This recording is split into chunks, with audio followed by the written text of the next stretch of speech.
ವೀಕ್ಷಕರೇ, ಸಾಲದ ಶೂಲಕ್ಕೆ ಮತ್ತೊಬ್ಬ ರೈತ ಬಲಿಯಾಗಿದ್ದಾನೆ. ಮೈಕ್ರೋ ಬಾಧೆಗೆ ಮತ್ತೊಬ್ಬ ರೈತನ ಬಲಿಯಾಗಿದೆ. ಸಾಲ ಬಾಧೆ ತಾಳಲಾರದೆ ರೈತ ಆತ್ಮಹತ್ಯೆ ಮಾಡ್ಕೊಂಡಿದ್ದಾನೆ. ಅರಕಲಗೂಡು ತಾಲೂಕು ಕಂಟೇನಹಳ್ಳಿಯ ರವಿ ಅನ್ನುವಂತ 50 ವರ್ಷದ ರೈತ ಸೂಯಿಸೈಡ್ ಮಾಡ್ಕೊಂಡಿದ್ದಾರೆ. ನೇಣು ಬಿಗಿದುಕೊಂಡು ಆತ್ಮಹತ್ಯೆಗೆ ಶರಣಾಗಿದ್ದಾರೆ ರೈತ ರವಿ.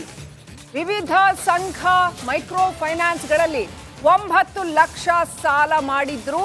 ಸಾಲವನ್ನ ಮರುಪಾವತಿ ಮಾಡಲಾಗದೆ ಮನೆಯಲ್ಲೇ ಆತ್ಮಹತ್ಯೆ ಮಾಡಿಕೊಂಡಿದ್ದಾರೆ.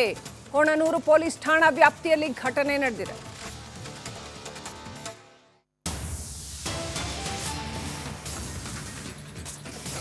ಇಷ್ಟೆಲ್ಲ ಮೈಕ್ರೋ ಫೈನಾನ್ಸ್ ವಿರುದ್ಧ ಕಾಯ್ದೆ ತರಲಾಗ್ತಾ ಇದ್ರು ಕೂಡ ಸಾಲದ ಶೂಲಕ್ಕೆ ಮತ್ತೊಬ್ಬ ರೈತ ಬಲಿಯಾಗಿದ್ದಾನೆ. ಸಾಲ ಮರುಪಾವತಿ 9 ಲಕ್ಷ ರೂಪಾಯಿ ಸಾಲ ಮರುಪಾವತಿ ಮಾಡೋಕ್ಕೆ ಸಾಧ್ಯ ಆಗದೆ ಮತ್ತೊಬ್ಬ ರೈತ ಬಲಿಯಾಗಿರ್ತಕ್ಕಂಥದ್ದು. ಅರಕಲಗೂಡು ತಾಲೂಕಿನ ಕಂಟೇನಹಳ್ಳಿಯ ರೈತ ಈತ ರವಿ ಅನ್ನುವಂಥ 50 ವರ್ಷದ ರೈತ ಮೃತ ದುರ್ದೈವಿ. ಸಾಲ ಬಾಧೆ ತಾಳಲಾರದೆ ಆತ್ಮಹತ್ಯೆ ಮಾಡ್ಕೊಂಡಿರ್ತಕ್ಕಂಥದ್ದು. ಮನೆಯಲ್ಲೇ ನೇಣು ಬಿಗಿದುಕೊಂಡು ಸೂಯಿಸೈಡ್ ಮಾಡ್ಕೊಂಡ್ಬಿಟ್ಟಿದ್ದಾರೆ. ಬೇರೆ ಬೇರೆ ಸಂಘ ಮೈಕ್ರೋ ಫೈನಾನ್ಸ್ಗಳಲ್ಲಿ ಎಲ್ಲ ಸೇರಿ ಒಟ್ಟು 9 ಲಕ್ಷ ರೂಪಾಯಿ ಸಾಲ ಮಾಡಿದ್ರು. ಆ ಸಾಲವನ್ನು ಮರುಪಾವತಿ ಮಾಡೋದಕ್ಕೆ ಸಾಧ್ಯವಾಗದೆ ಆತ್ಮಹತ್ಯೆ ಮಾಡ್ಕೊಂಡಿದ್ದಾರೆ.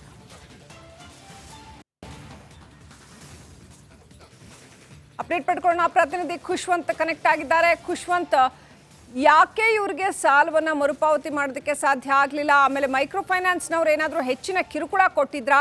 ಏನ್ ನಡೆದಿದೆ? ಶ್ರೀಲಕ್ಷ್ಮಿ, ಕೇವಲ ಮೈಕ್ರೋ ಫೈನಾನ್ಸ್ ಅಂತ ಅಲ್ಲ, ಈತ ಬೇರೆ ಬೇರೆ ಸಾಲವನ್ನು ಕೂಡ ಮಾಡ್ಕೊಂಡಿದ್ದ. ಈ ರೀತಿ ಸಾಲ ಮಾಡಿಕೊಂಡಿದ್ದಂತಹ ರವಿ ಅವರಿಗೂ ಇವರು ಮೂಲತಃ ಅರಕಲಗೂಡು ತಾಲೂಕು ಕೊಣನೂರು ಹೋಬಳಿ ಕಂಟೇನಹಳ್ಳಿ ಗ್ರಾಮದವರು. ಒಟ್ಟಾರೆ ಇವರ ಎಲ್ಲ ಅಂದ್ರೆ ಬ್ಯಾಂಕ್ ಸಾಲ ಮತ್ತೆ ಕೈ ಸಾಲ ಇವೆಲ್ಲವೂ ಸೇರಿ ಒಟ್ಟು 9 ಲಕ್ಷ ಸಾಲ ಆಗಿತ್ತು ಅನ್ನುವಂಥದ್ದು ಮಾಹಿತಿ ಈಗ ಕೇಳಿ ಬರ್ತಾ ಇರುವಂತದ್ದು. ಹೀಗಾಗಿ ಈ ಸಾಲವನ್ನ ತೀರಿಸಲಾಗದೆ ಒತ್ತಡದಲ್ಲಿ ಇದ್ದಂತ ಕಾರಣವೇ ಇವರು ಆತ್ಮಹತ್ಯೆಗೆ ಕಾರಣ ಅಂತ ಹೇಳಲಾಗ್ತಿದೆ. ಸದ್ಯಕ್ಕೆ ಕೊಣ್ಣೂರು ಪೊಲೀಸ್ ಠಾಣೆ ವ್ಯಾಪ್ತಿಯಲ್ಲಿ ಘಟನೆ ನಡೆದಿದ್ದು, ಮುಂದೆ ಪೊಲೀಸ್ ಅವರು ಈ ಒಂದು ಘಟನೆ ಬಗ್ಗೆ ಪರಿಶೀಲನೆ ಮಾಡಿ ಕೇಸನ್ನು ಕೂಡ ದಾಖಲು ಮಾಡಿಕೊಳ್ಳಕ್ಕಿದ್ದಾರೆ. ಶ್ರೀಲಕ್ಷ್ಮಿ, ರೈಟ್. ಈಗ ಮುಂದೆ ಏನ್ ಕತೆ? ಅವರ ಕುಟುಂಬಕ್ಕೆ ಯಾರ ದಿಕ್ಕು? ಅವ್ರ ಕುಟುಂಬದ ಪರಿಸ್ಥಿತಿ ಹೇಗಿದೆ ಖುಷ್ವಂತ್? ಈಗಾಗಲೇ ಏನೋ ಅವರ ಮಕ್ಕಳೇನಿದ್ದಾರೆ, ರವಿ ಅವರ ಮಕ್ಕಳು, ಅವರು ಕೂಡ ಈ ಒಂದು ಕಾರಣ ಅನ್ನುವಂಥದ್ದು ಹೇಳಲಿಕ್ಕೆ ಈಗ ನಮ್ಗೆ ತಿಳಿದು ಬರ್ತಾ ಇರುವಂತದ್ದು. ಸದ್ಯಕ್ಕೆ ಈಗ ಈ ಪರಿಸ್ಥಿತಿ ಏನು ಇವರು ಮಾಡಿದಂತ ಸಾಲಗಳಿರ್ಬೋದು, ಇದು ಈಗ ಮನೆಯವ್ರ ಮೇಲೂ ಕೂಡ ಹೆಚ್ಚಿನ ಬರ್ಡನ್ ಅಂದ್ರೆ ಹೆಚ್ಚಿನ ಹೊರೆಯನ್ನ ಉಂಟು ಮಾಡುತ್ತೆ ಸಹಜವಾಗಿ. ಹೀಗಾಗಿ ಮುಂದೆ ಇವರ ಮಾಡಿದ ಸಾಲವನ್ನ ತೀರ್ಸೋದು ಯಾರು ಅನ್ನುವಂಥದ್ದು, ಜೊತೆಗೆ ಇವರ ಜಮೀನು ಮತ್ತೆ ಇದ್ರ ಮೇಲೂ ಕೂಡ ಹೆಚ್ಚಿನ ಈಗ ಒತ್ತಡ ಬೀಳುವಂತದ್ದು, ಅಂದ್ರೆ ಅದನ್ನು ತೀರ್ಸುವುದು, ಸಾಲದ ಬಗ್ಗೆನೆ ತೀರ್ಸುವುದು ಹೇಗೆ ಅನ್ನುವಂಥದ್ದು. ಹೀಗಾಗಿ ಮುಂದೆ ಏನು ಅನ್ನೋದ್ರ ಬಗ್ಗೆ ಇನ್ನ ಅವರ ಮನೆಯವರು ಕೂಡ ಈಗಷ್ಟೇ ಘಟನೆ ಆಗಿರುವಂತದ್ದು. ನಂತರ ಈ ಒಂದು ಹಿನ್ನೆಲೆಯಲ್ಲಿ ಈಗ ಕೇಸ್ ದಾಖಲಾಗಿದೆ. ನಂತರ ಈ ಬಗ್ಗೆ ಪೊಲೀಸರು ಹೆಚ್ಚಿಗೆ ಅಂದ್ರೆ ಮೈಕ್ರೋ ಫೈನಾನ್ಸ್ ಅಲ್ಲಿ ಏನಾದ್ರು ಕಿರುಕುಳ ಇತ್ತ ಅನ್ನೋದ್ರ ಬಗ್ಗೆ ಮುಂದಿನ ತನಿಖೆಯನ್ನು ಕೂಡ ಮಾಡಲಿದ್ದಾರೆ. Srilakshmi, right. Thank you Khushwant ಡೀಟೇಲ್ಸ್ಗಾಗಿ.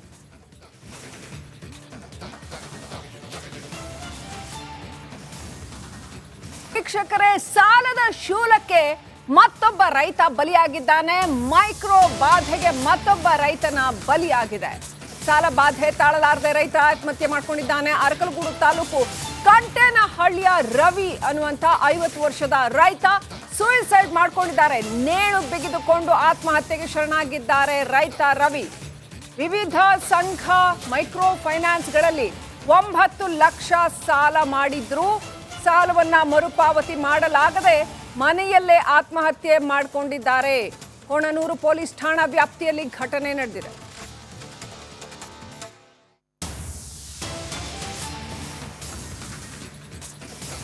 ಇಷ್ಟೆಲ್ಲ ಮೈಕ್ರೋ ಫೈನಾನ್ಸ್ ವಿರುದ್ಧ ಕಾಯ್ದೆ ತರಲಾಗ್ತಾ ಇದ್ರು ಕೂಡ ಸಾಲದ ಶೂಲಕ್ಕೆ ಮತ್ತೊಬ್ಬ ರೈತ ಬಲಿಯಾಗಿದ್ದಾನೆ. ಸಾಲ ಮರುಪಾವತಿ 9 ಲಕ್ಷ ರೂಪಾಯಿ ಸಾಲ ಮರುಪಾವತಿ ಮಾಡೋಕ್ಕೆ ಸಾಧ್ಯ ಆಗದೆ ಮತ್ತೊಬ್ಬ ರೈತ ಬಲಿಯಾಗಿರ್ತಕ್ಕಂಥದ್ದು. ಅರಕಲಗೂಡು ತಾಲೂಕಿನ ಕಂಟೇನಹಳ್ಳಿಯ ರೈತ ಈತ ರವಿ ಅನ್ನುವಂಥ 50 ವರ್ಷದ ರೈತ ಮೃತ ದುರ್ದೈವಿ. ಸಾಲ ಬಾಧೆ ತಾಳಲಾರದೆ ಆತ್ಮಹತ್ಯೆ ಮಾಡ್ಕೊಂಡಿರ್ತಕ್ಕಂಥದ್ದು. ಮನೆಯಲ್ಲೇ ನೇಣು ಬಿಗಿದುಕೊಂಡು ಸೂಯಿಸೈಡ್ ಮಾಡ್ಕೊಂಡ್ಬಿಟ್ಟಿದ್ದಾರೆ.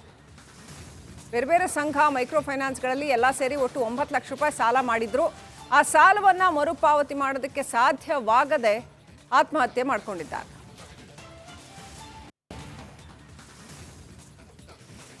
ಅಪ್ಡೇಟ್ ಪಡ್ಕೊಳ್ಳೋಣ. ಪ್ರತಿನಿಧಿ ಖುಷ್ವಂತ್ ಕನೆಕ್ಟ್ ಆಗಿದ್ದಾರೆ. ಖುಷ್ವಂತ್, ಯಾಕೆ ಇವ್ರಿಗೆ ಸಾಲವನ್ನ ಮರುಪಾವತಿ ಮಾಡೋದಕ್ಕೆ ಸಾಧ್ಯ ಆಗಲಿಲ್ಲ? ಆಮೇಲೆ ಮೈಕ್ರೋ ಫೈನಾನ್ಸ್ನವ್ರು ಏನಾದರೂ ಹೆಚ್ಚಿನ ಕಿರುಕುಳ ಕೊಟ್ಟಿದ್ರಾ?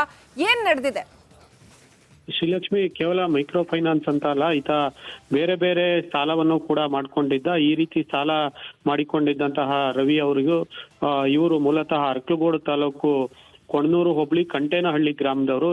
ಒಟ್ಟಾರೆ ಇವರ ಎಲ್ಲ ಅಂದ್ರೆ ಬ್ಯಾಂಕ್ ಸಾಲ ಮತ್ತೆ ಕೈ ಸಾಲ ಇವೆಲ್ಲವೂ ಸೇರಿ ಒಟ್ಟು 9 ಲಕ್ಷ ಸಾಲ ಆಗಿತ್ತು ಅನ್ನುವಂಥದ್ದು ಮಾಹಿತಿ ಈಗ ಕೇಳಿ ಬರ್ತಾ ಇರುವಂತದ್ದು. ಹೀಗಾಗಿ ಈ ಸಾಲವನ್ನ ತೀರಿಸಲಾಗದೆ ಒತ್ತಡದಲ್ಲಿ ಇದ್ದಂತ ಕಾರಣವೇ ಇವರು ಆತ್ಮಹತ್ಯೆಗೆ ಕಾರಣ ಅಂತ ಹೇಳಲಾಗ್ತಿದೆ. ಸದ್ಯಕ್ಕೆ ಕೊಣ್ಣೂರು ಪೊಲೀಸ್ ಠಾಣೆ ವ್ಯಾಪ್ತಿಯಲ್ಲಿ ಘಟನೆ ನಡೆದಿದ್ದು, ಮುಂದೆ ಪೊಲೀಸ್ ಅವರು ಈ ಒಂದು ಘಟನೆ ಬಗ್ಗೆ ಪರಿಶೀಲನೆ ಮಾಡಿ ಕೇಸನ್ನು ಕೂಡ ದಾಖಲು ಮಾಡಿಕೊಳ್ಳಕ್ಕಿದ್ದಾರೆ. ಶ್ರೀಲಕ್ಷ್ಮಿ, ರೈಟ್, ಈಗ ಮುಂದೆ ಏನ್ ಕತೆ? ಅವರ ಕುಟುಂಬಕ್ಕೆ ಯಾರ ದಿಕ್ಕು? ಅವ್ರ ಕುಟುಂಬದ ಪರಿಸ್ಥಿತಿ ಹೇಗಿದೆ ಖುಷ್ವಂತ್?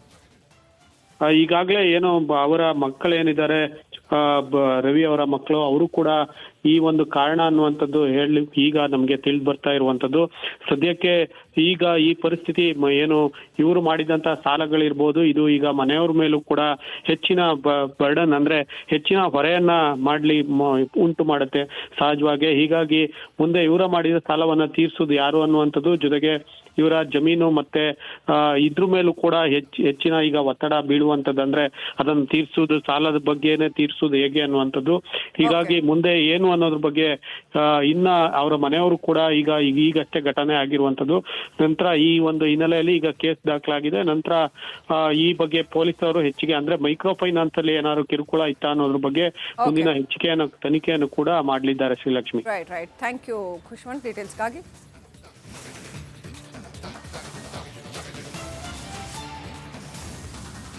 ವೀಕ್ಷಕರೇ, ಸಾಲದ ಶೂಲಕ್ಕೆ ಮತ್ತೊಬ್ಬ ರೈತ ಬಲಿಯಾಗಿದ್ದಾನೆ. ಮೈಕ್ರೋ ಬಾಧೆಗೆ ಮತ್ತೊಬ್ಬ ರೈತನ ಬಲಿಯಾಗಿದೆ. ಸಾಲ ಬಾಧೆ ತಾಳಲಾರದೆ ರೈತ ಆತ್ಮಹತ್ಯೆ ಮಾಡ್ಕೊಂಡಿದ್ದಾನೆ. ಅರಕಲಗೂಡು ತಾಲೂಕು ಕಂಟೇನಹಳ್ಳಿಯ ರವಿ ಅನ್ನುವಂತ 50 ವರ್ಷದ ರೈತ ಸೂಯಿಸೈಡ್ ಮಾಡ್ಕೊಂಡಿದ್ದಾರೆ. ನೇಣು ಬಿಗಿದುಕೊಂಡು ಆತ್ಮಹತ್ಯೆಗೆ ಶರಣಾಗಿದ್ದಾರೆ ರೈತ ರವಿ. ವಿವಿಧ ಸಂಘ ಮೈಕ್ರೋ ಫೈನಾನ್ಸ್ಗಳಲ್ಲಿ 9 ಲಕ್ಷ ಸಾಲ ಮಾಡಿದ್ರು. ಸಾಲವನ್ನ ಮರುಪಾವತಿ ಮಾಡಲಾಗದೆ ಮನೆಯಲ್ಲೇ ಆತ್ಮಹತ್ಯೆ ಮಾಡಿಕೊಂಡಿದ್ದಾರೆ. ಕೊಣನೂರು ಪೊಲೀಸ್ ಠಾಣಾ ವ್ಯಾಪ್ತಿಯಲ್ಲಿ ಘಟನೆ ನಡೆದಿದೆ.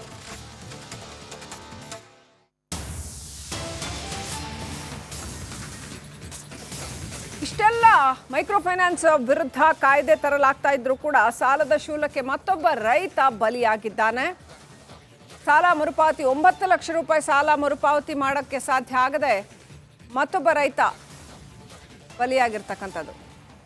ಅರಕಲಗೂಡು ತಾಲೂಕಿನ ಕಂಟೇನಹಳ್ಳಿಯ ರೈತ ಈತ ರವಿ ಅನ್ನುವಂಥ 50 ವರ್ಷದ ರೈತ ಮೃತ ದುರ್ದೈವಿ. ಸಾಲ ಬಾಧೆ ತಾಳಲಾರದೆ ಆತ್ಮಹತ್ಯೆ ಮಾಡ್ಕೊಂಡಿರ್ತಕ್ಕಂಥದ್ದು. ಮನೆಯಲ್ಲೇ ನೇಣು ಬಿಗಿದುಕೊಂಡು ಸೂಯಿಸೈಡ್ ಮಾಡ್ಕೊಂಡ್ಬಿಟ್ಟಿದ್ದಾರೆ.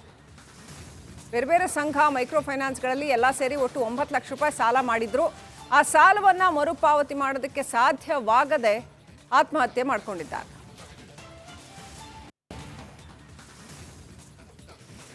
ಅಪ್ಡೇಟ್ ಪಡ್ಕೊಳ್ಳೋಣ. ಪ್ರತಿನಿಧಿ ಖುಷ್ವಂತ್ ಕನೆಕ್ಟ್ ಆಗಿದ್ದಾರೆ. ಖುಷ್ವಂತ್, ಯಾಕೆ ಇವ್ರಿಗೆ ಸಾಲವನ್ನ ಮರುಪಾವತಿ ಮಾಡೋದಕ್ಕೆ ಸಾಧ್ಯ ಆಗಲಿಲ್ಲ? ಆಮೇಲೆ ಮೈಕ್ರೋ ಫೈನಾನ್ಸ್ನವ್ರು ಏನಾದರೂ ಹೆಚ್ಚಿನ ಕಿರುಕುಳ ಕೊಟ್ಟಿದ್ರಾ? ಏನ್ ನಡೆದಿದೆ? ಶ್ರೀಲಕ್ಷ್ಮಿ, ಕೇವಲ ಮೈಕ್ರೋ ಫೈನಾನ್ಸ್ ಅಂತ ಅಲ್ಲ, ಈತ ಬೇರೆ ಬೇರೆ ಸಾಲವನ್ನು ಕೂಡ ಮಾಡ್ಕೊಂಡಿದ್ದ. ಈ ರೀತಿ ಸಾಲ ಮಾಡಿಕೊಂಡಿದ್ದಂತಹ ರವಿ ಅವರಿಗೂ ಇವರು ಮೂಲತಃ ಅರ್ಕಲಗೂಡು ತಾಲೂಕು ಕೊಣನೂರು ಹೋಬಳಿ ಕಂಟೇನಹಳ್ಳಿ ಗ್ರಾಮದವರು. ಒಟ್ಟಾರೆ ಇವರ ಎಲ್ಲ ಅಂದ್ರೆ ಬ್ಯಾಂಕ್ ಸಾಲ ಮತ್ತೆ ಕೈ ಸಾಲ ಇವೆಲ್ಲವೂ ಸೇರಿ ಒಟ್ಟು 9 ಲಕ್ಷ ಸಾಲ ಆಗಿತ್ತು ಅನ್ನುವಂಥದ್ದು ಮಾಹಿತಿ ಈಗ ಕೇಳಿ ಬರ್ತಾ ಇರುವಂತದ್ದು. ಹೀಗಾಗಿ ಈ ಸಾಲವನ್ನ ತೀರಿಸಲಾಗದೆ ಒತ್ತಡದಲ್ಲಿ ಇದ್ದಂತ ಕಾರಣವೇ ಇವರು ಆತ್ಮಹತ್ಯೆಗೆ ಕಾರಣ ಅಂತ ಹೇಳಲಾಗ್ತಿದೆ. ಸದ್ಯಕ್ಕೆ ಕೊಣ್ಣೂರು ಪೊಲೀಸ್ ಠಾಣೆ ವ್ಯಾಪ್ತಿಯಲ್ಲಿ ಘಟನೆ ನಡೆದಿದ್ದು, ಮುಂದೆ ಪೊಲೀಸ್ ಅವರು ಈ ಒಂದು ಘಟನೆ ಬಗ್ಗೆ ಪರಿಶೀಲನೆ ಮಾಡಿ ಕೇಸನ್ನು ಕೂಡ ದಾಖಲು ಮಾಡಿಕೊಳ್ಳಕ್ಕಿದ್ದಾರೆ. ಶ್ರೀಲಕ್ಷ್ಮಿ, ರೈಟ್, ಈಗ ಮುಂದೆ ಏನ್ ಕತೆ? ಅವರ ಕುಟುಂಬಕ್ಕೆ ಯಾರ ದಿಕ್ಕು? ಅವ್ರ ಕುಟುಂಬದ ಪರಿಸ್ಥಿತಿ ಹೇಗಿದೆ ಖುಷ್ವಂತ್? ಈಗಾಗಲೇ ಏನೋ ಅವರ ಮಕ್ಕಳೇನಿದ್ದಾರೆ, ರವಿ ಅವರ ಮಕ್ಕಳು, ಅವರು ಕೂಡ ಈ ಒಂದು ಕಾರಣ ಅನ್ನುವಂಥದ್ದು ಹೇಳಿ ಈಗ ನಮ್ಗೆ ತಿಳಿದು ಬರ್ತಾ ಇರುವಂತದ್ದು. ಸದ್ಯಕ್ಕೆ ಈಗ ಈ ಪರಿಸ್ಥಿತಿ ಏನು ಇವರು ಮಾಡಿದಂತ ಸಾಲಗಳಿರ್ಬೋದು, ಇದು ಈಗ ಮನೆಯವ್ರ ಮೇಲೂ ಕೂಡ ಹೆಚ್ಚಿನ ಬರ್ಡನ್ ಅಂದ್ರೆ ಹೆಚ್ಚಿನ ಹೊರೆಯನ್ನ ಉಂಟು ಮಾಡುತ್ತೆ ಸಹಜವಾಗಿ. ಹೀಗಾಗಿ ಮುಂದೆ ಇವರ ಮಾಡಿದ ಸಾಲವನ್ನ ತೀರ್ಸುದು ಯಾರು ಅನ್ನುವಂಥದ್ದು, ಜೊತೆಗೆ ಇವರ ಜಮೀನು ಮತ್ತೆ ಇದ್ರ ಮೇಲೂ ಕೂಡ ಹೆಚ್ಚಿನ ಈಗ ಒತ್ತಡ ಬೀಳುವಂತದಂದ್ರೆ ಅದನ್ನು ತೀರ್ಸುವುದು, ಸಾಲದ ಬಗ್ಗೆನೆ ತೀರ್ಸುವುದು ಹೇಗೆ ಅನ್ನುವಂಥದ್ದು. ಹೀಗಾಗಿ ಮುಂದೆ ಏನು ಅನ್ನೋದ್ರ ಬಗ್ಗೆ ಇನ್ನ ಅವರ ಮನೆಯವರು ಕೂಡ ಈಗಷ್ಟೇ ಘಟನೆ ಆಗಿರುವಂತದ್ದು.